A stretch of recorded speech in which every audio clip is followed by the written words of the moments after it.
Bonsoir à tous et merci de nous rejoindre dans l'info continue ce mercredi 11 mars 2026. Quelle gouvernance à la suite de Talon? C'est le principal sujet de nos discussions de ce soir dans l'info continue. L'alternance au sommet de l'État s'annonce progressivement et tout va se jouer à partir du 12 avril prochain dans les urnes. La succession du président actuel fait objet de débats et c'est surtout le modèle de gouvernance du prochain dirigeant qui semble préoccuper les Béninois. Eh bien, on fait le débat avec Gracien Makoko. Il est juriste. Gracien Makoko, bonsoir. Bonsoir, monsieur Alekpara. Je vous salue. Je salue les fidèles téléspectateurs de Canal 3 Bien. Merci pour votre disponibilité. Vous êtes en face de mon confrère Romia Dououi. Romia Dououi, bonsoir. Bonsoir, Wahab Alekpara. Bonsoir donc à Gracien Makoko et bonsoir aux amis téléspectateurs de Canal 3 Bien. Voilà.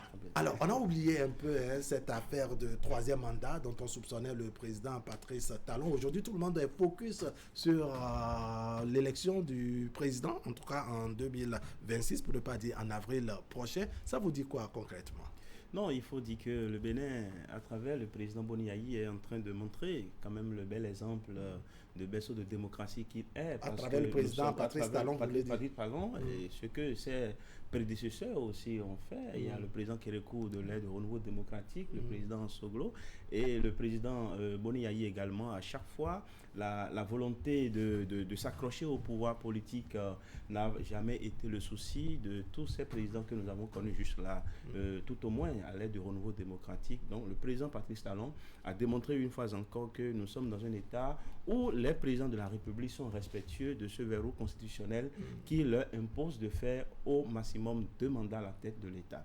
Donc ça fait que les suspicions populaires qui renvoyaient quand même l'opinion à une velléité de 3e mandat de la part du président, on est là face à des pronostics qui ont été déjoués, d'accord, pronostics déjoués qui nous montrent que effectivement nous sommes entrés dans cette modernité où les présidents de la République décident de respecter quand même les mandats constitutionnels. Patrice Talon a vraiment déjoué les pronostics, ceux-là qui le soupçonnaient pour la question ou l'affaire du 3e mandat, puisqu'on a au moins une date, le 12 avril, c'est l'élection présidentielle.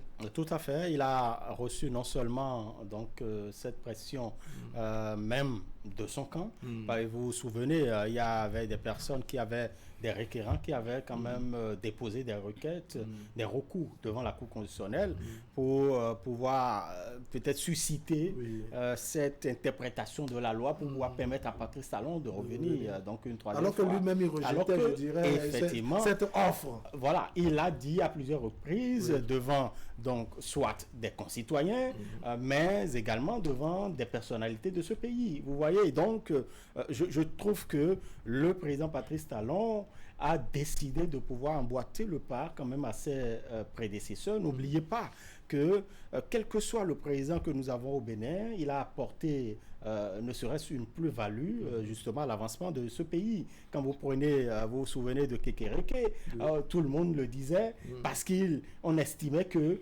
l'homme que nous avons connu lors de la période révolutionnaire, c'est tout un être que nous avons connu lors de la démocratie. Voilà, et cette personne-là qui est restée attachée aux valeurs démocratiques. Après lui, nous avons eu le président Soglo. Le président Soglo, la particularité, c'est que lui, il a demandé un 2e mandat, mais qui n'a pas été accordé. Malgré cela, il a laissé le pouvoir à celui qui a gagné. Vous voyez, et vous voyez le président Boni-Yayi. Le président Patrice Talon, il a reçu énormément de pression, que ce soit à l'interne, donc dans notre pays, mais à l'extérieur également. Parce que moi, j'estime que quand vous voyez le vent du 3e mandat dans la sous-région, c'est également une pression. Parce que cela pourrait faire dire à Patrice Talon, attends, les autres, quand même, je peux le faire comme eux. Il y a des choses qui se sont passées dans les autres pays. Et ils sont toujours au pouvoir, mais pourquoi pas moi? Donc, il y a également cette pression, mais il a décidé de pouvoir quand même respecter et renforcer cet acquis que nous avons eu depuis 36 ans. Parce que le renouveau démocratique, nous l'avons eu donc à la sortie de la conférence nationale. Comment traduire, Gracien Makoko, comment traduire concrètement cette volonté du président Patrice Talon vraiment de passer la main, de réussir à ne pas céder, n'est-ce pas, à toutes les pressions et autres pour un 3e mandat? Vous traduisez ça comment? Non, ça m'inspire une idée simple. Ça montre simplement que l'enracinement des principes démocratiques dépend plus de la moralité personnelle des gouvernants que de toutes les lois, parce qu'ailleurs, on a vu quand même certains chefs d'État sauter les verrous. Aujourd'hui, vous voyez que c'est une question de moralité, c'est une question de respect de la parole donnée, parce que figurez-vous qu'en Côte d'Ivoire, on a eu l'exemple en Guinée et Conakry sur le président Alpha Condé. Il y a également le cas un peu partout en Afrique, mais ici, nous avons un chef d'État où on a eu des présidents de la République qui ont décidé quand même de se conformer à cette exigence constitutionnelle-là, et je pense que cela est bien heureux pour le pays.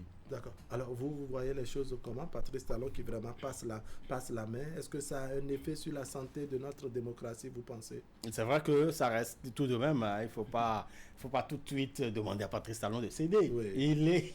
Il est encore là jusqu'en mai, vous voyez, mais quand même, il y a la volonté qui a été exprimée, et cette volonté qui, de plus en plus, sera concrétisée, sera matérialisée, parce que quand vous voyez, il y avait des intentions qu'on lui prêtait, que beaucoup lui prêtaient, mais qu'est-ce qu'il a fait à la faveur de la révision de la Constitution?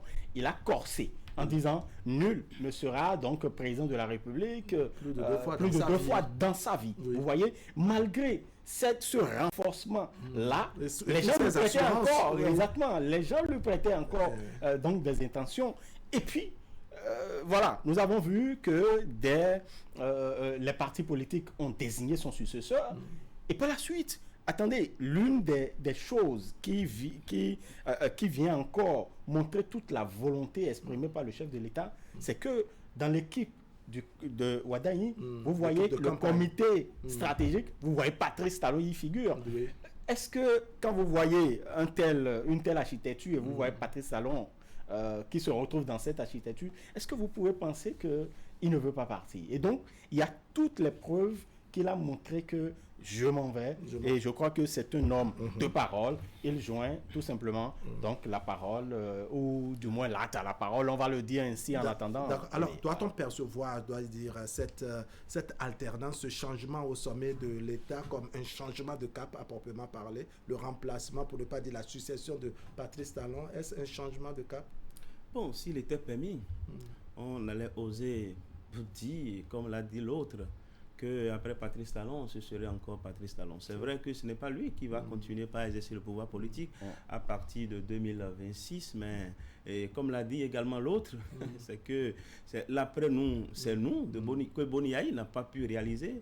On est en train de constater que c'est ça que le président Patrice Talon est en train de mettre en œuvre, parce que celui qui va lui succéder, c'est bien entendu un de ses poulains, un de ses hommes de main, qui ne pourra pas, à mon avis, se détacher complètement de l'idéologie de gouvernance du président Patrice Talon, parce que c'est quelqu'un qui a été à une école, et figurez-vous, lorsque Aristote a été disciple de Platon, vous retrouvez dans les écrits et dans les discours d'Aristote quelques relents, d'accord, quelques relents inspirants, bien entendu, de Platon. Donc, quand on va à l'école d'un maître, à travers les actes que l'on pose, à travers les discours que l'on prononce, il y a forcément les traces des enseignements que l'on a pu recevoir de ce maître-là, pour dire finalement que si le ministre Ouaddaï parvient à se faire élire le 12 avril prochain comme président de la République, la gouvernance va peut-être différer sur certains points, mais pour l'essentiel, il est à parier fort que ça va être une sorte de continuité. Vous voyez les choses de la même manière, ou bien vous pensez que ce serait carrément un changement de cap, puisque Patrice Talon s'en va, même si le successeur, par la force des choses, devient son poulain, est-ce que ce ne serait pas vraiment une forme de bouleversement total?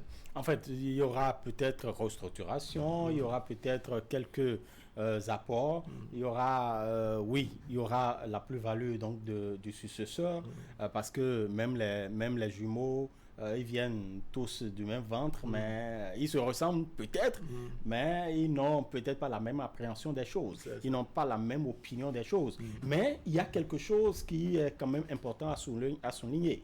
Vous savez, celui qui est désigné pour pouvoir succéder à Patrice Talon, en tout cas pour le compte de la mouvance, parce que n'oubliez pas, nous avons tout de même deux duos candidats. Et donc, celui qui a été désigné, celui-là a été au cœur du système pendant 10 ans. Vous voyez, et il n'a pas été au cœur du système seulement de façon inactive, pas du tout. C'est un métronome, celui qui a assumé jusque-là donc le portefeuille de l'économie et des finances, celui-là qui justement a mobilisé les ressources, que ce soit à l'interne ou à l'externe. Donc ce n'est pas n'importe qui. Le ministre Romia Douadani, le ministre d'État Romia Douadani, il n'est pas un simple pignon dans l'appareil donc de Patrice Talon. Donc certainement il y a des actions qui seront pérennes, des actions pour lesquelles il y aura donc forcément un renforcement ou des réajustements. Mais au-delà de tout ceci, il y aura justement l'apport Ouadani également qui se verra. Mais il y a une chose qui est certaine, c'est il voit Patrice Talon comme un mentor, comme un repère, et donc certainement Patrice Talon l'inspire et il fera un certain nombre de choses que Patrice Talon a peut-être fait. D'accord. Alors, ce n'est pas une succession, je dirais, de père en fils sur le trône tel qu'on voit dans nos royautés. On va à une compétition le 12 avril, donc il y a une élection et on a l'opposition. En cas de victoire de l'opposition, est-ce que vous pensez qu'il y aura, je dirais, un bouleversement total? Est-ce que vous pensez qu'il y aura un autre modèle, un autre style de gouvernance? Je me souviens d'une pensée du professeur Albert Tevoyedre. Il disait qu'un peuple appartient avec toutes ses institutions à la population qui l'habite, et lorsque le gouvernement qui est là ne plaît plus au peuple, il doit user de son droit constitutionnel pour le changer. Et là, c'est pour dire simplement qu'il n'est pas impossible, exclu que le duo composé par, chapeauté, du moins pas M. Rompert, soit élu, parce que au final, le peuple reste le plus grand souverain du pouvoir politique. Il peut le donner à qui il le veut. Donc, en face de cette hypothèse, il est possible de s'interroger pour demander est-ce que ce duo-là, une fois élu, pourra se comporter de la même manière, s'inscrit dans une sorte de continuité de la gouvernance du président Patrice Talon. La réponse est un peu mitigée, mais il faut quand même dire qu'il y a des réformes sur le président Patrice Talon. Et moi, je trouve qu'aucun président de la République n'a intérêt à revenir là-dessus. Vous voyez la paix que donne à un chef d'État lorsque le droit de grève a été encadré, a été suffisamment encadré. Quand on sait que ses successeurs, n'est-ce pas, avait eu une insomnie. Vous vous rappelez quand même des plaintes entre griffes du président Boni Yayi lorsque les syndicalistes, les centrales syndicales l'assommaient de toutes parts. Vraiment, c'était quand même des plaintes. Et là, même si c'était Rompert qui est élu président de la République, je ne suis pas sûr qu'il puisse revenir sur ces genres d'éléments, les grèves dans le secteur de la santé, dans le secteur de la justice. Je pense quand même que beaucoup de choses vont être maintenues. Maintenant, si c'est l'opposition qui est là, c'est que forcément, il y a une idée alternative à la gouvernance actuelle. Et pour cela, on peut quand même entrevoir que des changements vont intervenir. Mais pour ce qui est fondamental, aujourd'hui au Bénin, nous sommes habitués à une sorte de cap, de cap en termes de développement. On ne souhaite plus voir un président de la République qui va multiplier les éléphants blancs. Ça, ce n'est plus ce à quoi les Béninois s'attendent. Donc forcément, la logique du développement, telle qu'on est en train de l'apercevoir sous le régime président Patrice Talon, quoi qu'on dise, celui qui viendra lui succéder, s'il est de l'opposition ou de la mouvance présidentielle, il n'est pas à exclure que ça va être une sorte de continuité. Alors, je vous ai écouté tout à l'heure, Romia Douadani, où vous décrivez combien, n'est-ce pas, Romia Douadani étant le poulain de Patrice Talon, naturellement, il fera presque tout comme Patrice Talon, sauf des cas de réajustement nécessaires au niveau des réformes et dans le fonctionnement de l'appareil d'État. Mais en cas de victoire de l'opposition, est-ce que vous pensez que cette opposition qui a maintes fois attaqué, critiqué, n'est-ce pas, le style de gouvernance de Patrice Talon va maintenir les choses telles quelles? Est-ce qu'il n'y aura pas une nouvelle forme de gouvernance qui va carrément changer par rapport à ce qui se fait actuellement? Bon, quand vous parlez de l'opposition, vous parlez bien évidemment du parti FCBE. FCBE, et FCBE, n'oubliez pas, ils l'ont toujours dit, ils l'ont clamé haut et fort que le parti appartient quand même à une opposition modérée. Cela voudra signifier qu'il n'y a pas du radicalisme. Même quand vous prenez les démocrates, bon, je ne vais pas dire l'aile, mais quand vous prenez le parti Les Démocrates, donc où on voit un radicalisme qui ne dit pas son nom, donc même c'est tel, vous avez entendu des acteurs qui disent, même si nous venons au pouvoir, il y a des acquis qu'il faut pouvoir pérenniser. Je ne vois pas Paul Hongpè, par exemple, ou l'équipe de Paul Hongpè venir et balayer du revers de la main la digitalisation. Ça fait du bien. Vous voulez que nous retournions dans ce passé-là où je suis né peut-être à Porto-Novo, ça, c'est même un exemple très banal. Je suis né à Natitengu et pour le casier judiciaire, je dois retourner encore là-bas. Non, on va pas, je ne crois pas. Vous voyez, on ne va pas balayer du revers de la main la digitalisation, le numérique, on ne va pas balayer du revers de la main la politique infrastructurelle au Bénin.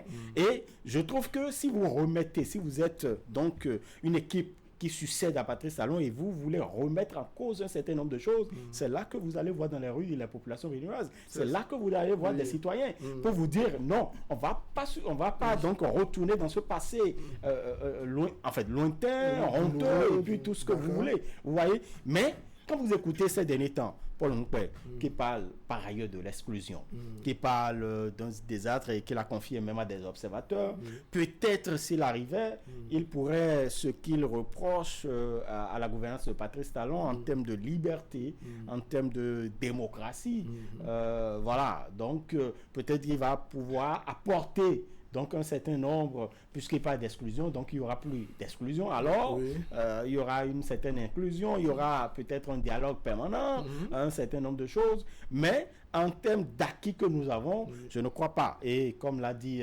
Makoko d'ailleurs, vous savez, le droit de grève, ça fait du bien à tout le monde. En fait, je ne dis pas le droit de grève, l'encadrement du droit de grève, ça fait du bien à tout le monde. Parce que, véritablement, je ne crois pas qu'un président puisse donc permettre que nous puissions retourner à ce passé où il y a grève, il y a une paralysie et que ça. Bouni Yaya traitait bien évidemment notre démocratie de démocratie Nescafé. On ne va pas retourner à cette démocratie Nescafé. Et donc, il y a des acquis qui sont là, qui seront renforcés, qui seront pérennisés. Peut-être il y aura des réajustements, que ce soit Romuald Wadani, donc le duo Wadain-Talata, ou que ce soit le duo Hongpè-Nwanu. D'accord. Est-ce à dire que Patrice Talon a hissé, je dirais, le niveau du Bénin actuellement à un sommet, pour ne pas dire à une hauteur où vraiment ce serait difficile à son successeur de faire le contraire ou de ramener les choses un peu plus bas? Oui, on peut répondre par l'affirmative, parce qu'il y a des domaines dans lesquels nous constatons ou nous notons des avancées notables. Ça, ce n'est pas à nier. Je vous parle du secteur des infrastructures. Il y a la qualité de la route. Vous voyez, vous vous souvenez de comment on construisait la route dans le pays.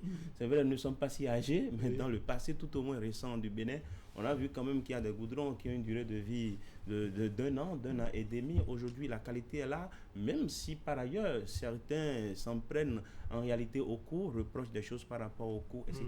Mais je pense que la qualité va avec le prix. Donc, si on prend par exemple cet exemple de la construction des infrastructures routières et autres, il y a vraiment beaucoup de choses à pérenniser. C'est vrai que la gouvernance du président Patrice Talon, quand on essaie d'observer les choses, on voit qu'il y a des domaines qui ont été délaissés. Moi, j'ai été toujours touché par l'absence de financement de la recherche. Un État qui veut se développer, c'est vrai qu'il y a un discours ambiant qui pense que l'université ne sert à rien, mais moi je pense le contraire, parce que les bombes que vous voyez ces derniers temps de l'Iran, ça ce n'est pas l'œuvre des entrepreneurs, c'est dans les laboratoires, les formules de mathématiques, etc. Bon, la recherche scientifique. Pas un exemple tout à fait, ce n'est pas je donne un exemple, l'exemple de l'Iran, etc. Il y a des choses plus belles que les bombes. Tout à fait, que la science peut permettre à quelqu'un d'avoir. Il y a beaucoup d'épidémies. Les gens peuvent se retrouver dans les laboratoires, travailler pour trouver des solutions, comme c'est le cas ailleurs, où les gens sont vraiment préoccupés par la recherche de solutions à beaucoup de maladies. Il y a cela qui est fondamental, mais je ne sais pas s'il y a des choses qui se font et que le ministère peut-être de la Santé ne souhaite pas communiquer là-dessus, mais toujours est-il que, de point de vue un peu visible sur le plan public, on ne voit pas que la science a pu bénéficier d'une attention particulière de la part de ce gouvernement. C'est plutôt, c'est plutôt l'impression de quelqu'un qui se trouve dans un pays où le secteur, pas de l'éducation tout entière, mais l'université n'a pas été suffisamment prise en charge. Vous vous souvenez, au moment où le président Boni Yayi était là, il a mis pied à l'université d'Abomey-Calavi 17 fois. Le président Patrice Talon, moi je l'ai vu peut-être une seule fois. Le président Kérékou était là à chaque fois que l'on souhaite souhaite proclamer la rentrée solennelle de l'université d'Abomey-Calavi. Un pays ne peut pas progresser sans avoir une recherche scientifique et performante, sans un financement conséquent de la recherche scientifique. Et quand on voit que dans le pays, les partis politiques sont financés et que la science n'est pas financée, moi je pense que le développement, on peut l'atteindre sur le plan infrastructurel et autres, mais le développement fondamental qui n'est pas superficiel, ça reste beaucoup de choses à faire. Peut-être que ça serait des pistes, n'est-ce pas, que les prochains gouvernants, n'est-ce pas, auront à explorer. Alors, on se dit, quand on aurait fini, je dirais, cette guerre d'élections et autres, on se dit, quelle que soit la nature du prochain dirigeant, il y a que les populations ont des attentes, ont un modèle de gouvernance qu'ils souhaitent. À quel modèle, pour ne pas dire à quelle gouvernance, on doit s'attendre à la suite de Patrice Talon, selon vous? Eh bien, à une gouvernance qui véritablement est tenace, qui assume, donc des dirigeants qui assument leurs responsabilités, des dirigeants qui ne reculent pas sur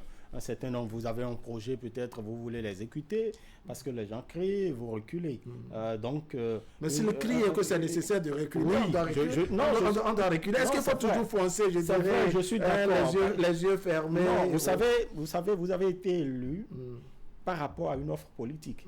Même si, effectivement, même s'il faut nuancer, même si il y a certains électeurs qui n'en savent pas grand-chose de votre offre politique. Beaucoup continuent de se questionner, n'est-ce pas, à l'heure actuelle, où se trouve le projet de société de nos prochains gouvernants. Mais il y a tout de même, vous avez été élu pour faire quelque chose.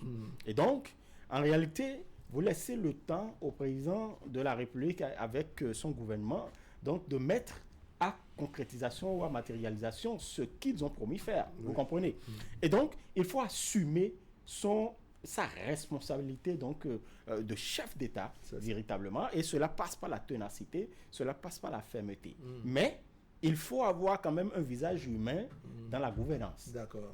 On reproche... Il faut humaniser les choses. Oui, tout à fait. On reproche par ailleurs à Patrice Talon d'être vraiment rigide, d'accord, de ne pas apporter un regard très social sur les choses, même si le gouvernement défend qu'il y a du social. Le hautement social. Il y a du social de façon transversale, le social dans les infrastructures, parce que mon ami qui n'avait pas de route devant sa maison, dès qu'il y a une route, il monte donc le coût de sa location de boutique. Vous voyez, il y a du social qui se fait effectivement, mais on pourrait quand même faire mieux, véritablement. Donc, j'estime que la prochaine équipe qui se mettra en place va certainement, parce que j'entends un peu de chaque côté, donc il peut y avoir plus de social dans les choses, d'accord. Je ne dis pas qu'il n'y a pas du social. J'ai donné un exemple tout à l'heure. Il y a du social, il y a du microcrédit. On